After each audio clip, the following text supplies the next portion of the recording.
I'm Nolen Cox. My wife, Diane, was speaking earlier. And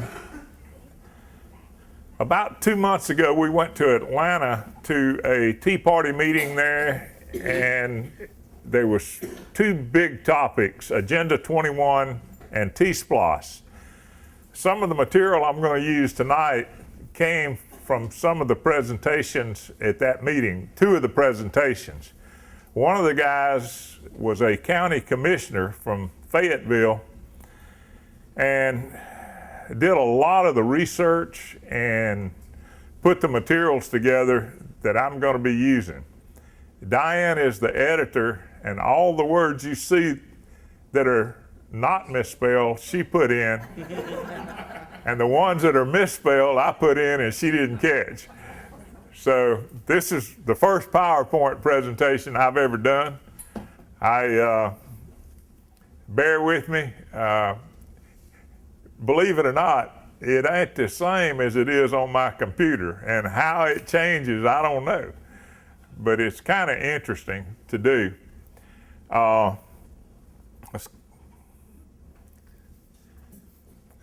The Transportation Investment Act of 2010 will be abbreviated in here as TIA.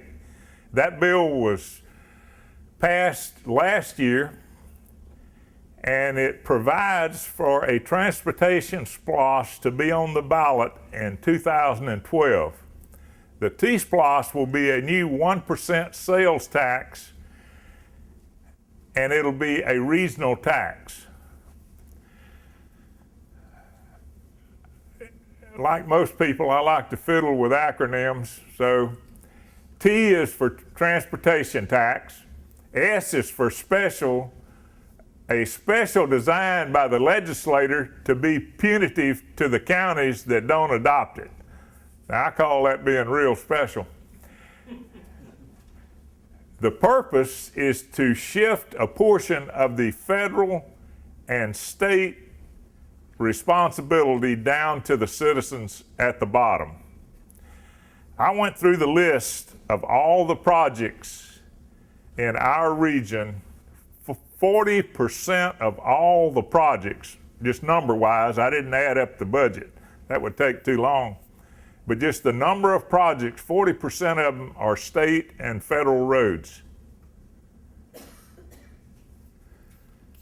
It's optional, but you can opt out with either a 20 or a 30% penalty. I'm going to go into this later and show you. It's a sales tax, and food is included, unlike our normal sales tax. And it is a tax, and the thing to remember about taxes is they're like children. When you birth them, you got to feed them. Did you write that down? We have a young lady that's expecting here, so. This is the region we're in. It's called the Southern Georgia region. There's 18 counties in this region. Now, these are some of the basics on T-SPLOST. They develop a project, and T-SPLOST, the project list of all the projects in these 18 counties, they adopt it, they send it to the Director of Transportation, it's approved, and if it goes to the ballot and it's passed, then the local match on the funds we get from the state and the federal government is then 10%. They get everything the way they want it, we get a 10% matching bill. If the project list is not approved, there's a 50% match that we have to put up to get our tax money back that we've already paid. And it stays at 50% until a tax is approved. If the voters reject SPLOST, but they put the list together, that means basically what's happened is the city and county leaders have gone to all the work to put the list together, and the voters vote it down, then our penalty is only 30%. at the end of the 10-year period, the tax stops and we can reimpose it for another 10 years or stop it. If collections are greater than expenses, then the projects that they say they want to build, then it stops. Do you think that's going to happen? It would surprise me if it does. Next. Here's some of the basics on the SPLOST. The state regions were assigned by the legislature. The county cannot opt out or change regions, so they're locked in. The regional roundtable consists of the county chairman of each county and the mayor of the largest city in each county. So you got 2 representatives from your county on a 36-member board, 18 counties, 2 per county, plus you've got a chairman, which is the mayor of Douglas. I can't think of his name, but he's a non-voting chairman. Then we have the roundtable elects a 5-member regional executive committee. And also on that executive committee are 3 local non-voting legislatures, 2 from the House and 1 from the Senate. And they're non-voting members. The Georgia Department of Transportation Planning Director drafts the planning criteria that you'll go by. The Regional Roundtable sends projects requested to the planning director, who makes what they call a long list of projects. The Regional Roundtable then votes on the list of 10-year projects and approves it, and that list is the list that goes to the voters for you to approve in August of next year. The vote is in August 2012 in the general primary. So that'll give you a general idea of how the thing is going to go and who's making it go. Next. The tax and the list of plans are adopted with a 50% plus 1 margin of the region. So you got 18 counties voting on this in a regional vote. The GOT is project manager and builder of all projects unless the GOT delegates that to other parties and they make that decision. But the law says they're contractor or builder on all projects unless they delegate it. Now, I have been told by a county commissioner out of Douglas that normally in his county, the Georgia DOT projects cost about 20 to 30% more than if they build them at the county level. Now, I'm not sure why that exists, but that's what I've been told. It's a fact. Huh? It's a fact. What causes that, Jimmy? Do you know?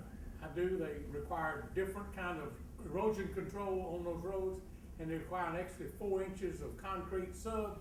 And if you just tie into a state road versus a county road, it's in my cases, it's been almost twice as much.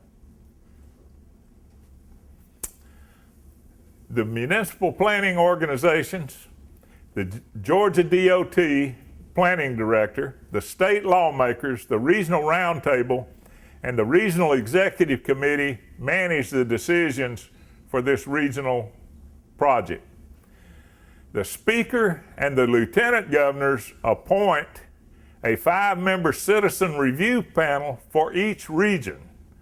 Now, I've read the law, I've talked to several people, and I don't know really what this is. I don't know what they're going to do, if it's just good old boys that they appoint and it's a prestige thing. I'm not sure what's going to happen there, but I do know the law says they're going to be in there. Now, this is a breakdown of the counties in the region. The first column is the county. All the blue columns are donor counties except this one, and it's bled to death, so I put it in red. That's Lowndes County. I don't know if you can read that in the back. This is what the 10-year revenue forecast is anticipated to be. I think this is a fairly realistic number because all of them except one used 09 SPLOST figures, so you already got an idea of what it's going to be, and they projected that out for the next 10 years. This is what the county's going to get back from the region. This is the percent donor and the percent of the final funds here. Now, something I didn't mention is there's a 15% that goes back to the cities. The city gets a portion of this, and I don't know how they decide which city it goes to, but there is an allotment to the cities.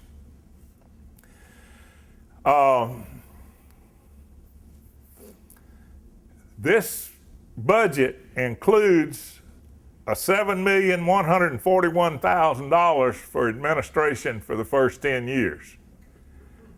So we've already got another layer of government, even with no officials. I don't know what they're going to spend that on, but I'm sure they'll spend it.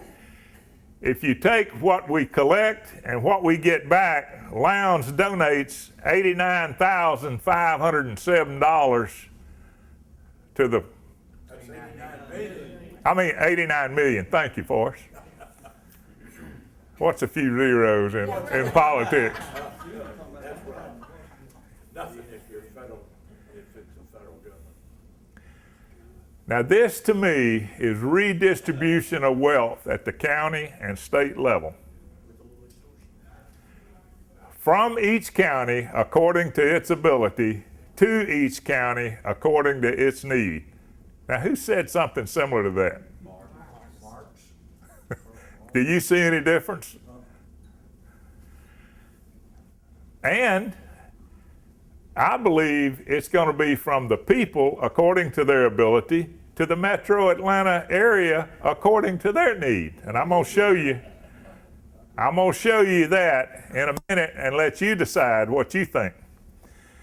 But it is disturbing to me to see a bill designed to be punitive to the taxpayer and put out there, which is nothing but socialism light. When the Republicans do it, it's socialism light. When the Democrats do it, it's socialism. Next.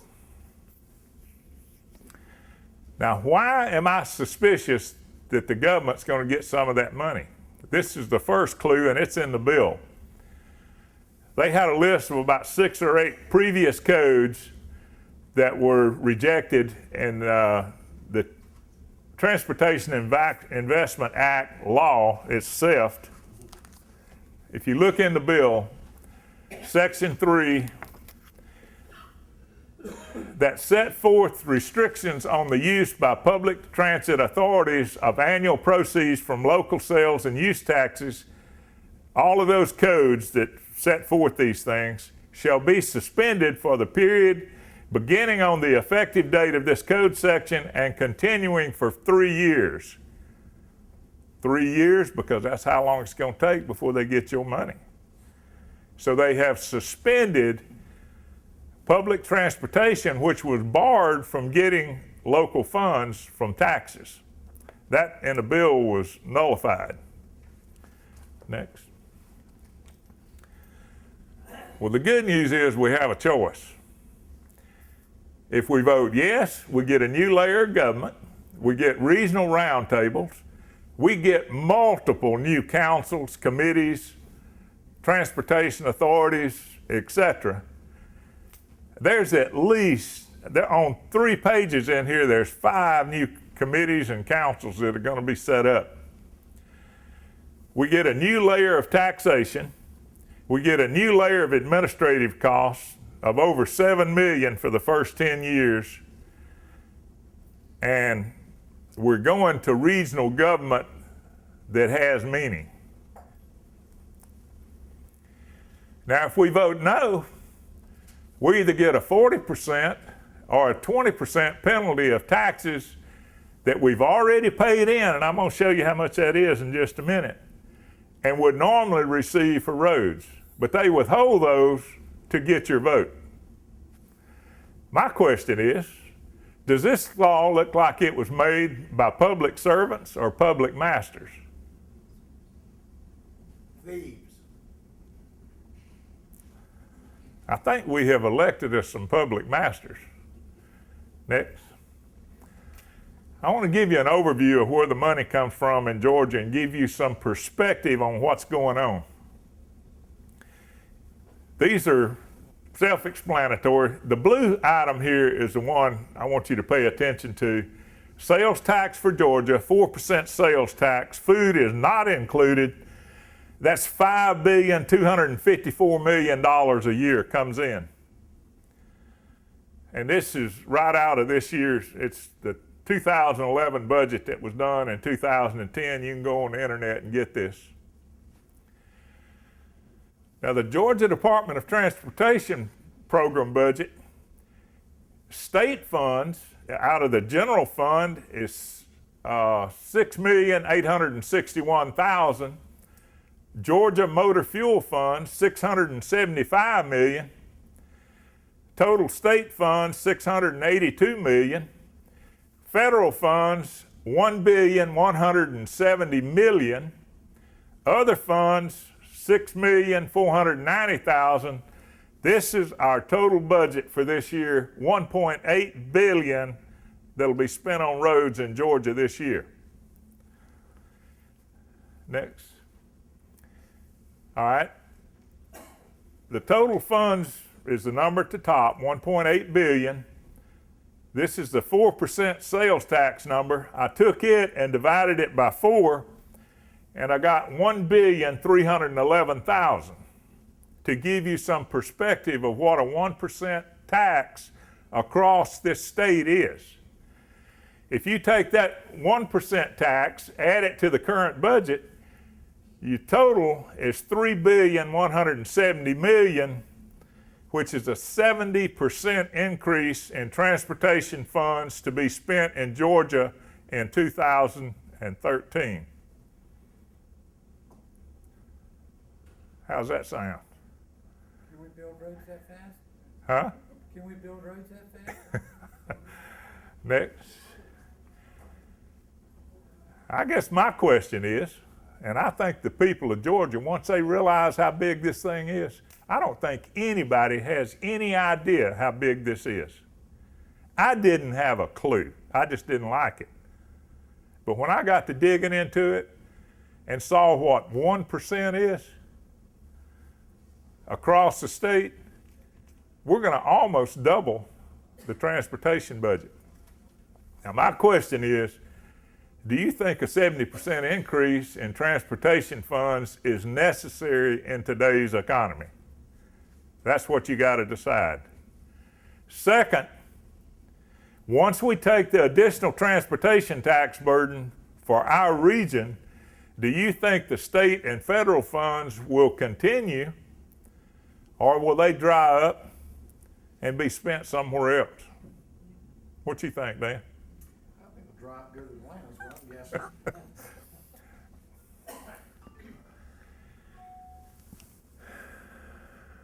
These are the exemptions for T-SPLOST. Motor fuels, they don't tax automobile fuel. They don't tax jet fuel. Locomotive and transit, farm, construction equipment. It's similar to the existing law. If it's off-road, they don't have a tax on it. Construction materials, they don't tax automobile sales over the first 5,000.